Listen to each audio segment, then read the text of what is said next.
Man. So I don't know if this, you probably don't care about this, but I just watched the trailer for NBA 2K23. Man, oh man, that thing looks right. I remember when some of y'all too young to know this, but there was when I was a kid, Toys R Us had this little theme song. It's like, I don't want to grow up. I'm a Toys R Us kid. Whoa, whoa, whoa, whoa. And so I still like to enjoy, I enjoy playing some games. My boys got PlayStation 5, Xbox, what's that other joint? Nintendo Switch. We got all of them. So this NBA 2K23 trailer looks crazy. So I actually do a lot of mobile gaming. I got this bad boy. I got this joint. Backbone. If you don't, Backbone needs to hire me because Backbone is the controller. They need to hire. I do some commercials with this joint. You slide your phone right up in here in this part, right here, and I just be balling, be playing. So if you ever catch me online, know that I'm using the controller. That's why you getting shot. You know what I'm saying? The way you're getting shot. All right, let's talk about this. This is a marriage killer. And this is really not even just a marriage killer. It's a relationship killer. I like that Toys R Us joint was crucial, Brandon. That joint was crucial. All right, so I've been a pastor for 14 years. I have been counseling people, though, for almost 20. And I do a lot of premarital counseling and stuff like that. And there are varying degrees. You can watch a number of videos that will talk about relationship killers, right? So I did one just the other day on the hurt languages, right? That is one where it's a killer. Like, you got to understand, how do I communicate when I'm hurt? When I'm hurt, like, what are ways that I give off that particular kind of hurt? And that's a different video. That was a couple days ago. So this one is a marriage killer, but it's not even just marriage. This is a relationship killer, but I think it's uniquely marriage because there's a level of physical intimacy that you have in a sexual relationship. So obviously people live together that are not married, and this would pertain to them, but I'm a Christian, I'm a pastor. So to me, it's marriage the way God has designed it. And so, but this is a marriage killer. So let me tell you what this is. And then I'm sure some of you have done this, are doing this, and can relate to this. And this, what I'm about to tell you, I'm going to give an illustration of my marriage. This caused a significant amount of conflict in my marriage. It was probably the main conflict my wife and I had in our first 5 to 7 years of marriage. So this is a marriage killer, all right? And it's a relationship killer, but here's what happens. All right. So you're with your spouse, okay? And you're looking at them and you could sense something's wrong, all right? And so you say, you look at them, you look at the body language, you say to them, hey, is anything wrong? And they say, no, nothing's wrong. But something still doesn't seem right. Something still seems off. So you ask again, hey, are you sure nothing's wrong? When they say nothing is wrong, I'm fine. They might even say, please stop asking. Like, why do you keep asking me that? Nothing's wrong. But you still are convinced there's a vibe I'm getting. Something is off. So you wait a little bit of time and you ask again, is anything wrong? And then they finally say, yes, something's wrong. And then usually when it happens like that, it's usually something that you said or did. Well, I didn't like the way you talked to me when we were at dinner in front of our friends and you said this and it made me feel, whatever it is, right? Now, this happens so common in a marriage, and particularly marriage, that it seems like it's not that big of a deal. It's common. And here's why we overlook it. Because when you say like it's something wrong, the person who says nothing's wrong, they may be thinking, listen, I don't want to get into a conflict. I don't want to argue about it. They might even convince themselves it's probably me. Maybe I'm just being selfish. I don't want to bring this up. Or they might say, I don't want to hurt this person's feelings. So the way they justify saying nothing is wrong, it makes sense. And so a lot of us overlook this, but this is a marriage killer. And I'm going to give you 2 reasons why. One, if you say nothing is wrong when something is wrong.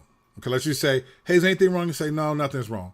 Now, in your mind, you might be thinking, look, I don't want to offend them. I don't feel like getting in a conflict right now. It's probably just me being petty. All those things may be how you justify it. But once you say nothing's wrong, here's the first thing that happens. You're actually lying to your spouse. So even though you have justification for it in your mind, I don't want to get in a conflict, I don't want to hurt their feeling, well, you're lying to your spouse if you say nothing's wrong when it is. All right? So that's there. But that's not even the greatest concern and what makes this a marriage killer. All right? What makes this a marriage killer is, and I'm going to give you an illustration first to understand what I mean. So one day I was leading a meeting at my church, all right? And the whole church was there. We had just planted a church, and I took over as lead pastor of the church that I'm currently in. This was 8 years ago. I'm leading a meeting, and everyone's there. And this guy starts bringing up somehow that, like, my use of humor in sermons for him was distracting, okay? It was a distraction. And I thought, well, how so? And so I was asking him questions and having him, and I said, do you think I'm not preaching the word and that I'm just up here cracking jokes? And he was like, no. So in his mind, sermons should be serious, only, no humor, almost like the way John Piper is. Like, he even mentioned John Piper, if I remember correctly. And so I just, I listened to him and I just disagreed with him. And I said, well, brother, I think that I use all of the faculties that the Lord has given me in order to preach and all those things, right? So everyone was watching. So after that situation happened, people came up to me. I had a crowd of people around me like, wow, Pastor Kurt, man, you did a great job. Like, I was offended. I was like, what is he talking about? Like, Pastor Kurt doesn't do that. So people were telling me they were offended and they were surprised at how calm I was because they felt like, and my wife walks up and she says, babe, I was praying for you. I was so proud of you. I knew you were really angry. And everyone was shocked, like, what? You were angry? He was angry? I didn't see that at all. And my wife knew 2 things that no one else knew, okay? One, she knew that I had just taken that guy out to dinner and less than a month ago, and asked him, we're about to plant the church. I'm about to take over as lead pastor. Do you have any concerns for the way I communicate, what I teach, use of humor? I took him to dinner. She knows that he was like, Pastor, absolutely not. The Lord has revealed to me that it's me. This is just my fault. So I was like, I asked this dude for 2 hours, 50 different ways. Are you good? So then a month later, he's basically telling me in front of the whole church that it's a struggle for him and that I do that. So I could have easily been like, bro, I just met with you a few weeks ago and you said nothing was wrong. So I could have did that, but I didn't. All right. But here's the other thing my wife knew. And this is something in marriage that is presumed upon or unspoken upon, but is fundamentally true of every married couple and is a marriage killer when you do the opposite. Here's what she knew. Not just that I'd had the conversation. She knew that when I lean forward and hunch my shoulders and I'm listening, like I'm trying to, and I'm listening, she knew I was fighting back being angry. She knew the body language. She knew that. She knew me enough to know, okay, that's what happens when he's angry, and I know he's fighting back the temptation. Because a lot of times, pastors, we let people say stuff and we don't always say what we could say because we just take it to the chin. And so she knew that. These people didn't know me enough to know that. Now, let me explain why this is a marriage killer. So when you say, hey, is something wrong? And you say nothing's wrong. This is something the Bible doesn't actually communicate this in the way that I'm going to, but I think it's fundamentally a part of what it means to be a human being. When couples say that they need to work on their communication, or you hear about marriage or whatever, any kind of romantic relationship, communication is always key. It's always about that. But most people think of communication as something verbal, as a verbal reality.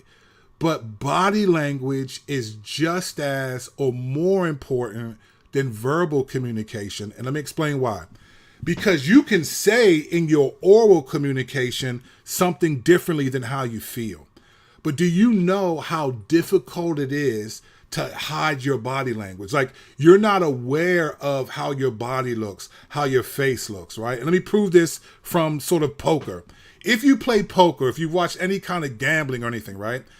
What they'll do is you'll have what's called a tell. And so that means there's a certain thing that you do when you're bluffing. So when you're bluffing, maybe you lean back, take a deep breath and look to the side. And then, so once someone figures out, okay, that's what they do when they're lying, they know that. But the person who has the tell doesn't understand that they have a tell because it's part of the way their body naturally functions. Your body communicates more how you feel than your lips will. So if they say, I think you're bluffing, I'm not bluffing, go ahead and cut. And then all of a sudden, they don't realize when I lean back and look this way and tap on the table, that's when I'm lying. This person understands that. When you ask your spouse, is something wrong, it's usually because you've observed body language. You've observed them enough to be like, something seems off. It's not just this feeling of osmosis.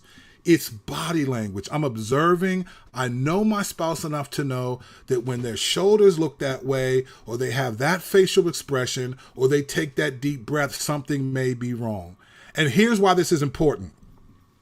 That is God uniquely giving you that responsibility. That's part of the one flesh dynamic. So one flesh is both sexual intercourse, but then it's also learning about each other and understanding things about each other that other people who don't have that depth of relationship have. So when you say, someone says, is something wrong? And you say, nothing's wrong. And again, you might have justification. I don't want to fight. I don't want to do this.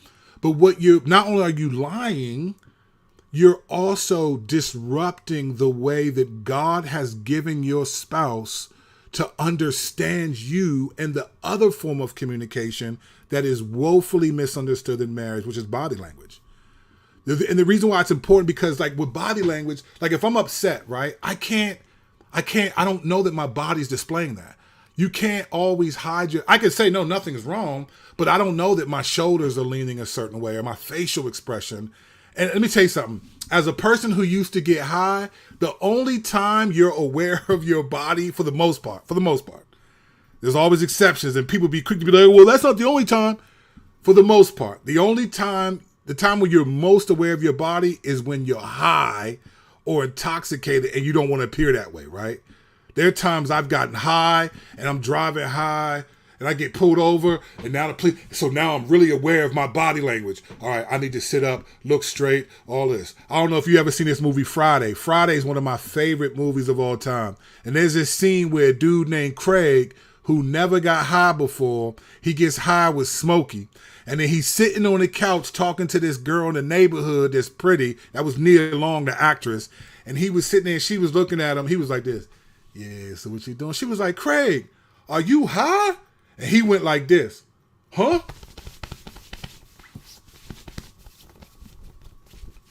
Do I still look high? And it was just, I died laughing, because when you're high and you're not supposed to be, or you're hiding, you're alert to how your body language is. You're trying to look normal. But for the most part, the body language that we communicate with is much louder than we think. And it's more honest than sometimes our mouths are. So when you say to your spouse, nothing is wrong and something's wrong, they're picking up on your body language. And when you say that, you're disrupting the way that God has given you to uniquely understand your spouse. That is a form of communication, body language, that gets woefully misunderstood. And I think, and I know this because I do a lot of counseling with couples, and I failed in my own marriage in this. Body language, if you lie about when something is wrong and it's not, and it is, then you mess up the cues. And so now, let me give you an example. This caused a lot of damage in my marriage. My wife is opposite of me. I'm much more an extrovert. I'm confrontational. If there's an issue, let's deal with it. My wife is the opposite. She's like, I don't want to have a conflict. I don't want to talk about it. I'd rather withdraw. I'd rather yell at you, and she'd rather hold it in and be bitter, right? There was this dynamic. So I used to ask her like, hey babe, is everything okay? And she'd say nothing's wrong, right? And I'd ask her, and I could sense that something was wrong, right? And then eventually she would tell me something was wrong. And here's what would happen. I would get angry because what would be wrong was normally something I said and did. So one, I was offended that you were saying nothing was wrong and that I keep having to ask you if something is wrong. And then I got offended because it was something I did, right? It was something I did. And so what it created was this dynamic of, okay, I don't trust you when you say nothing is wrong. I don't believe you. And so then I get tempted or I get offended. And then I start misreading cues. I think something's wrong when it's not, because when I am right, you say nothing is wrong. And so it's confusing the signals that I'm picking up on that God has uniquely given me as her husband or her as my wife to understand. So now the signals are getting mixed up. And so now I'm thinking something's wrong when nothing is wrong. And then I'm ignoring when something is wrong, because when I say, well, you say nothing's wrong when I ask that, so I don't ask it. So but then I would get offended when she would say something is wrong. So for her, when I bring things up to you, you get offended and you don't like to be correction. And then for me, it was when I ask you is nothing wrong, you say no. So you're lying to me. And then it becomes something that I said or did.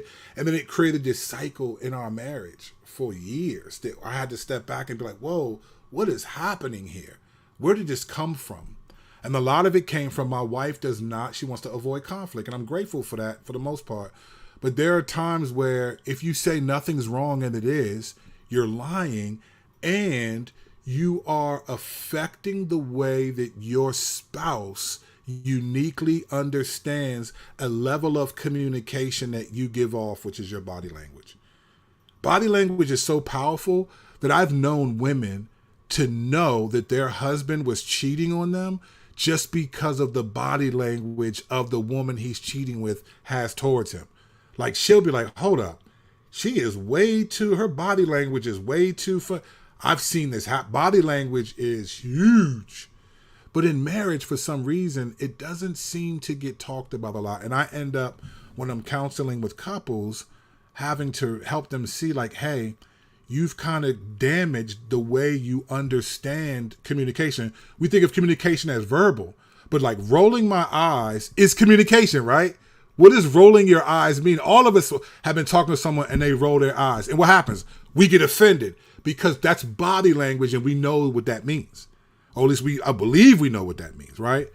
It's huge, particularly in marriage. But for some reason, everyone thinks communication, well, not everyone. A lot of people think communication is just verbal.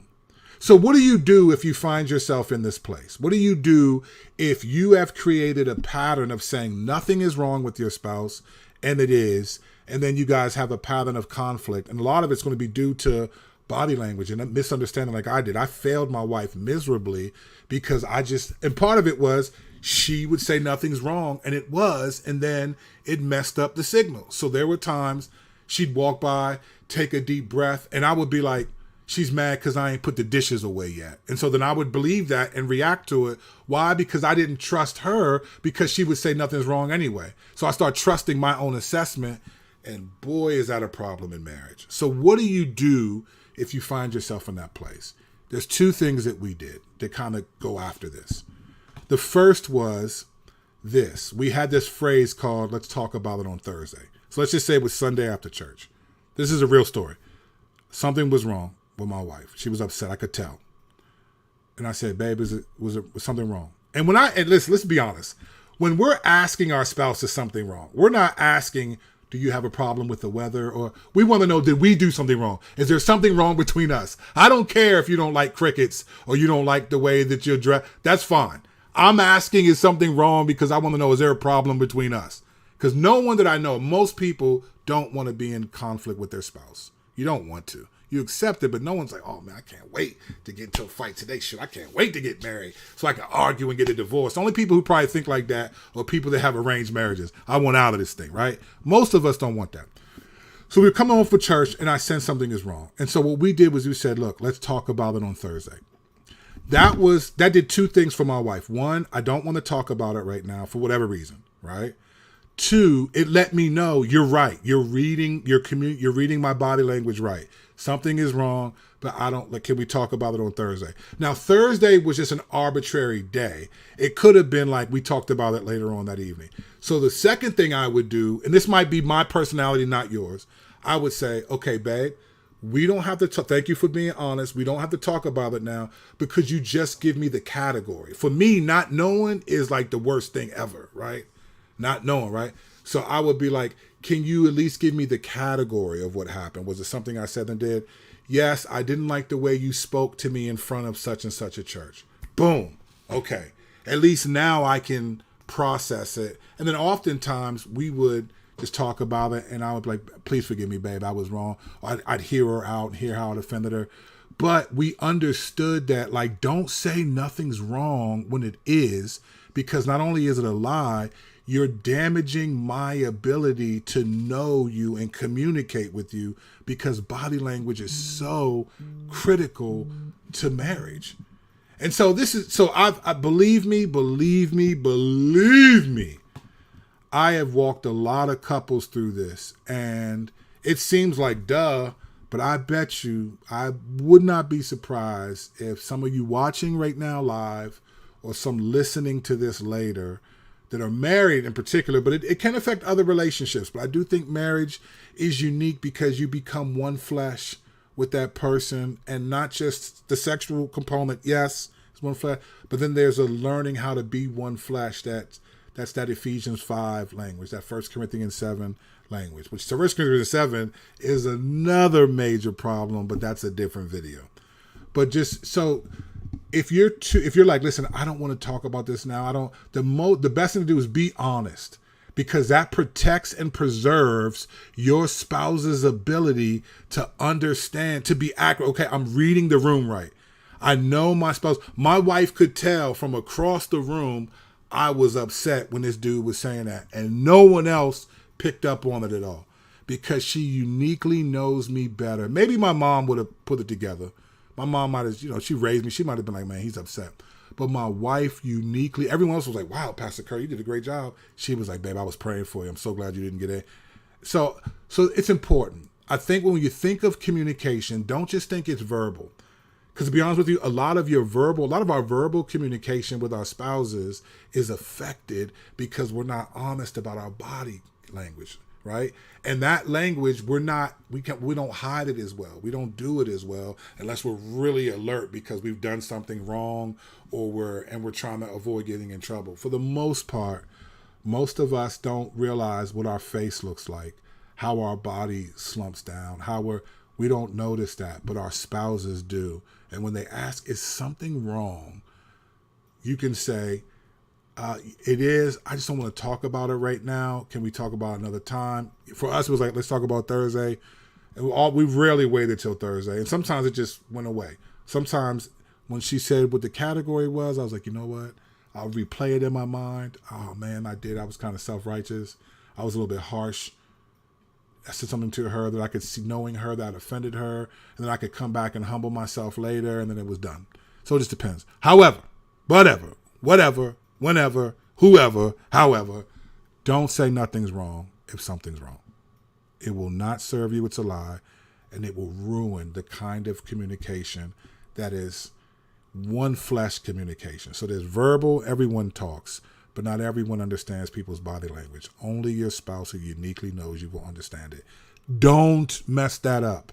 And if you do, you can backtrack from it by applying some of the things we said. All right.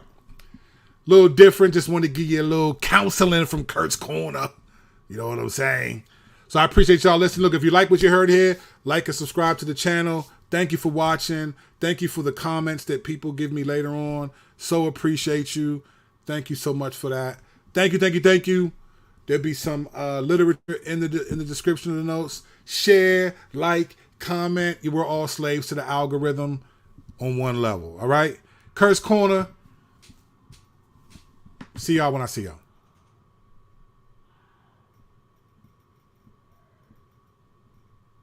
And that's dumb. I'm sitting here trying to think.